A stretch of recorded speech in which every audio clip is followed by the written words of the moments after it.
లేదు. ఆయన ఎక్కడైనా ఉంటాడు, ఎక్కడే ఉండాలి అన్నటువంటి విషయం లేదు.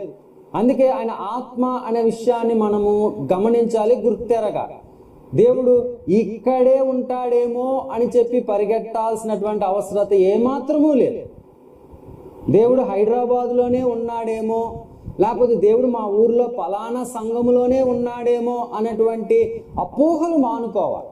దేవుడు ఎవరు అని అంటే ఆత్మతో ఉన్నటువంటి వాడు. దేవుడు ఇచ్చిన వాగ్దానం ఏంటి అని అంటే, ఎక్కడ 2-3 కూర్చొని నా నామమును ఆరాధన చేస్తారో నేను అక్కడ ఉంటాను అనేటటువంటి వాడు. 2 అంటే ఒక మెటీరియల్తో కట్టినటువంటి స్థానంలో ఉండేటటువంటి వాడు కాదు. కనుక దేవుడు ఆత్మ కనుక ఎక్కడైనా ఉండేటటువంటి స్వాతంత్రం ఆయనకి ఉంది.